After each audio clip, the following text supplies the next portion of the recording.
अस्सलामु अलैकुम रहमतुल्लाहि व बरकातुहू। महतरम बुजुर्ग और दोस्तों, नहमदुहु व नुसल्ली अला रसूलिहिल करीम, अम्मा बाद। আমরা দুনিয়াতে কি করছি, কি খোঁজার আছে দুনিয়াতে? কিছু নেই। সুখ শান্তি, তাহলে তুমি বোকা। দুনিয়াতে যদি সুখ শান্তির জায়গা হতো তাহলে তাহলে মহান আল্লাহ রাব্বুল আলামিন কখনোই জান্নাত বানাতেন না। এই দুনিয়া যদি সুখ শান্তির জায়গা হতো, মহান রব্বুল আলামিন জান্নাতকে বানাতেন না। আল্লাহু আকবার।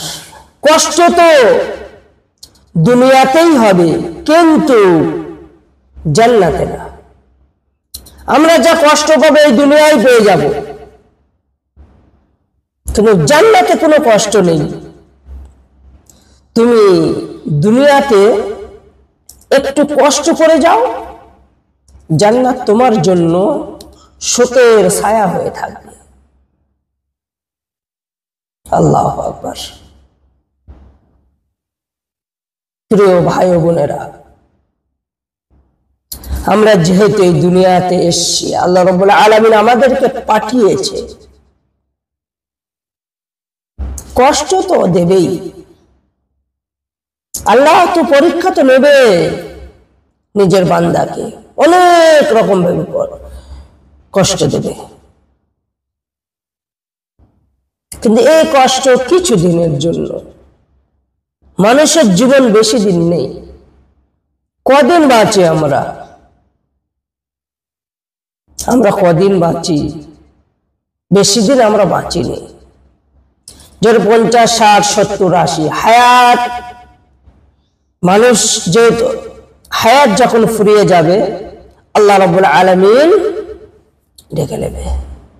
তো যতদিন আমরা এই দুনিয়াতে থাকবো, কষ্ট তো পাবই। কে পায় না কষ্ট? কে কষ্টগুলো পায়নি? কেউ বলতে পারবে না কি আমার জীবনে কোনো কষ্ট নেই। কিন্তু সবর, ধৈর্য হওয়া দরকার, আল্লাহর প্রতি ভরসা রাখা দরকার। কষ্ট লেগেছে, ভরসা রাখো আল্লাহর প্রতি। কষ্ট দিয়ে আল্লাহ পরীক্ষা নিচ্ছে। বেশি দিন কষ্টের জীবন নয়। যদি এই কষ্টকে আমরা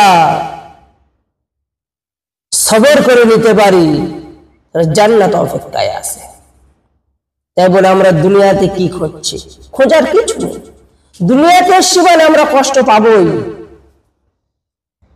আল্লাহু আকবার। তাই বলছে, তাই মহান রব্বুল আলামিন জান্নাতকে বানাতেন না। আর একবারই বলি, কষ্ট তো দুনিয়াতেই হবে, কিন্তু জান্নাতে হবে না। দুনিয়ায় কষ্ট হবে, জান্নাতে কোনো কষ্ট হবে না। তুমি দুনিয়াতে একটু কষ্ট করে যাও, দুনিয়াতে একটু কষ্ট করে যাও, জান্নাত তোমার জন্য সুখের ছায়া হয়ে থাকবে ইনশাআল্লাহ।